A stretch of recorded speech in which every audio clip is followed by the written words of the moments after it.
Well, alright, now, as much as I don't want to do it, here's another range toy video, okay? We all know, or most of us do, is this is a Mini 14 made by Ruger. And it is definitely clear. Now, this is one of those rifles, kind of like a pistol, kind of like, well, 1911. This is so smooth. Anyway, everybody has an opinion on it, right? Very strongly. There's literally nothing I can tell you about a 911 that you're going to understand. And it's the same thing with the Mini 14. Because everybody has such a strong opinion on it that you're going to hear what you want to hear. Okay? Now, this is one of my favorite range toys as of lately. This is the third Mini 14 I've owned. The last one was a 583 series. That was, now here's where the confusion is going to come in. I can already tell the woke keyboard commandos are going to start talking about it. This rifle is chambered in 5.56. The 583 series was chambered in 2.23. And yes, before you start typing, I'm going to tell you, yes, I can shoot 2.23 in here, and in my old rifle, I could shoot 5.56. The difference is in the head spacing. Now, this Mini 14 is designed slightly different than my other one. And now here we go with all the confusion again. You're going to get on there. You're not going to listen to what I'm saying. There's a difference in the two calibers.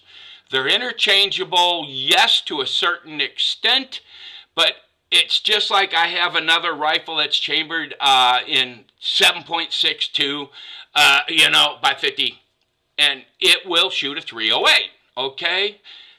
But it shoots better with the proper ammo. There's a difference in the headspace. I know you guys are already typing, okay?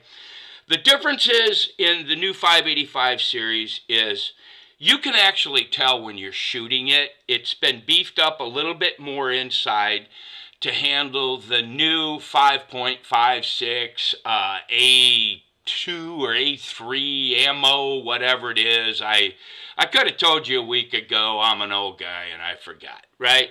So even the recoil feels a little bit different, okay, in this rifle. Now, having said that, I know everybody's going to get on there and do their thing. It's like I say, people only hear what they want to hear with this rifle, okay? Now, other than the inside, I've changed this grip up here. I put a little help with the venting. This is a long stroke gas piston, basically. The gas chamber is here. This operating rod comes up all the way to here. The dirt stays up here. It's a clean shooting rifle back here. That's what I did not like about the M16. Now, I know, here you go again, I'm hitting on another, I never cared for, when I was in the service, I was issued an M16A2. I did not like it. Just didn't like it. I'm just one of those people. I've shot many AR-15s, and I'm not a particular fan of the direct gas impingement system. What the direct gas impingement system is you still have a gas block up here at the front, okay? Then there's a long tube that goes back to here that hits a short piston and knocks your bolt back and comes up. What that does is it throws all the dirt to here. I'm not a fan of that. All right. And I know everybody's, you heard what you heard, right? But I guarantee what I said is not what you heard. Now, what I like about this was I did like the chambering because I do prefer to shoot 5.56, all right? Now, this thing, it came with and here's another misunderstanding. Everybody's going to get on there. Oh, they've included rings for... Yes, they have. If you look right here, see it? Right there, underneath it. See that little dimple? And there's another one up here in the front. Ruger, sometime in the 80s, earlier 80s, maybe 84, 85, they started including proprietary rings, and they still do, okay, with their rifles. Now, I wanted a little bit more power than the 1x6 scopes, right, that basically look like this, which means I couldn't use the Ruger rings, okay? But in this model, because people like to put red dots on them, and it's a newer model, like I said, they give you both the rings and this rail, okay? Now, the rail has a cut. If you look at it, I don't know if I can see it? Right there for the rounds to come out to make sure nothing hits. All right, this is a 1x8 scope. Now, with this rifle and the right ammunition, I cannot stress the difference in the ammo, okay? This is, you can see it, the good old green tips, 5.56. Now, like I said, I can shoot .223. This rifle is more accurate with a 5.56 round. It has to do with the head spacing, okay? And this is another thing people are going to be arguing about. Oh, you can shoot it. All right, I got it. Even the manual, my old manual in 583 said that I could shoot 5.56, and I did. And it was never as accurate as when I shot .223. It's just a slight thing. But now anyway, now we got rid of that, and I know that people are already starting to type on their keyboards. This is an excellent rifle. It's well balanced. It took me a few times to get the right scope to it, but this is absolutely one of my favorite, what you would call a range toy, or actually without a rule of law. All right. It is picky with the magazines. People have the thing there, right? It most definitely, I think they've came a long way with some of the aftermarkets, but I always spend a few extra bucks and I buy these. The Ruger magazines. Now, this is the Ranch rifle, has the 18.5-inch barrel on it. It's just a handy, fun gun to shoot. And it's like I said, I'm not particularly an AR fan. I just don't like the system. And if you like that system, fine.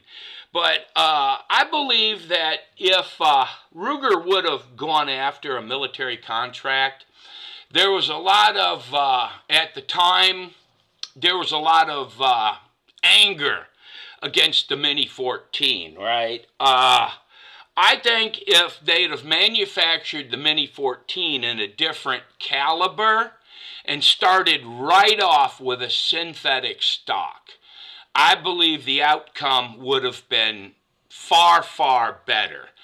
It's like the military always wants to stick to something they know is outdated, okay? The AR platform's most definitely outdated, the direct gas impingement system.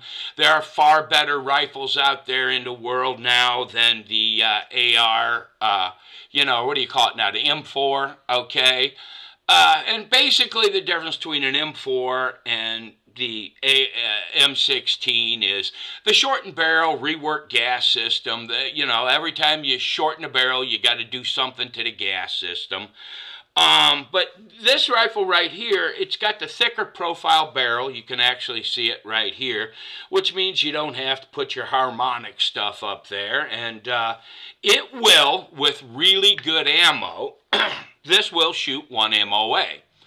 I do not generally shoot that expensive of ammo. I have taken it to the range with expensive ammo, and yeah, if I put it on a rest, it will do a minute of angle at 100 yards.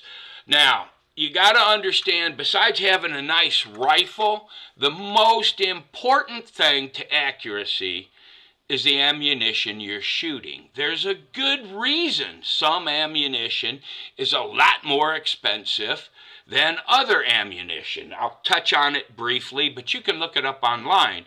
It all goes with the tolerances and the inspection of the ammo, the exact weight of the bullet, the exact amount of powder. And to get that really, really good stuff, you really have to have a quality control on these bullets that most people don't. Now, been my experience, I know some experts that say, with the 5.56 Winchester green tip, right? They say that, well, that's a 3 MOA bullet. Yeah, I'm getting about a 2 minute, little under 2 minutes with this ammo at 100 yards, shooting off a beanbag filled with cat litter. But anyway, it's like I still get I did a video on this a long time ago, and it's like people hear what they want to hear, and they want to argue about what they want to argue about. It's like, yeah, you're just going to hear it, right? Now, it's just like, this is one of my favorite pistols. It really is. It's, you know what it is? It's 1911. Where I live, I'm not ever going to have to go to war with gangbangers. So, I do have pistols that have 18 and even 20 round pistols, right? I can just go to the wall and grab one. Yeah, all right? So, but as far as functionality, yeah, there's still a place in the world for the 1911. If there was not, they wouldn't manufacture and sell so many. But anyway, I'm just doing a series on my range toys, and I had to get to this. So, but what's really great about the rail, it's tapped, it's drilled already. It comes with set screws that are in there. You have to take it out. Like I said, this rail is it's already pre-cut, so you don't have to worry about that. I believe if you order something like this from Ruger and you have a 583 series, which would have been the series I had right before this, it's not going to work unless you put, some sort of ring on here to mount where those Ruger rings are, so you're going to have to come way up. The problem with the Mini 14, all right, I had to play with these mounts. I had some that were just a fraction taller than these, and I could see my front sight. Boom. I could see this. So when I lowered the scope, I found these rings, and I lowered the scope, and now I got a pure sight picture there, okay? But it's like I said, this is one of those firearms that you really like it or you dislike it, okay? You've got these old timers out there that, oh yeah, and oh my God, they love nothing more to do than argue about their Mini 14 with their pencil barrel and, whatever else they've got. But the basic point is this is absolutely a fine rifle, all right? You could trust your life to this rifle in any environment, okay? And that's just a fact, okay? Guys, you don't have to have an AR. There are other fine rifles out there.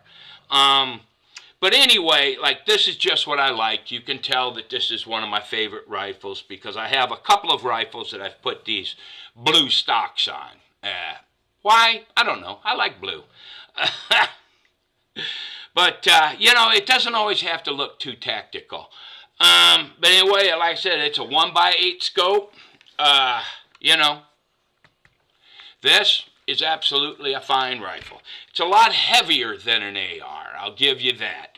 So if you're one of those people that always complains about weight, unless it suits you, this is probably not your rifle. But if you're looking for a fun rifle that's easy to take down without tools to clean, all right, and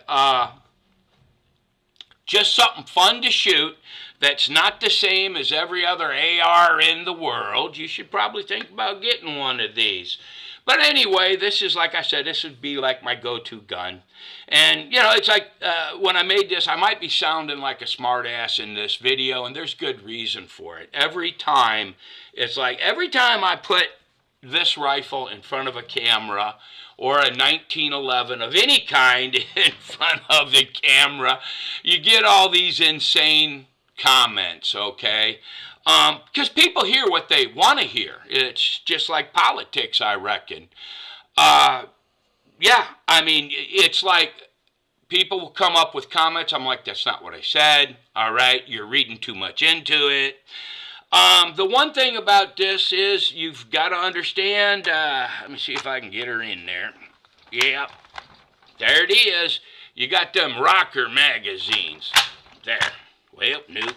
Hard to do that way. There it is. Never done it that way before. But anyway, they rock in, so it's a little different. It's kind of like an AK, or if you have gotten an SKS and you've rebuilt it and put the magazine stuff on it and everything, yeah, they rock in. I have a lot of guns with rocker magazines. Once you get used to it, it ain't bad. But anyway, if you found it helpful, you're blessed. If you want to argue, go ahead, type your stuff. Yeah, I might or might not read it. But anyway, I do recommend one thing, though. This polymer with the vents on it, I think it enhances the looks, and it does help cool the barrel off, okay? But yeah, I mean, I like to see this. I don't like it covered up. So, yeah, anyway, God bless you, everybody. And don't take it to heart, all right? Let me see here. There we go.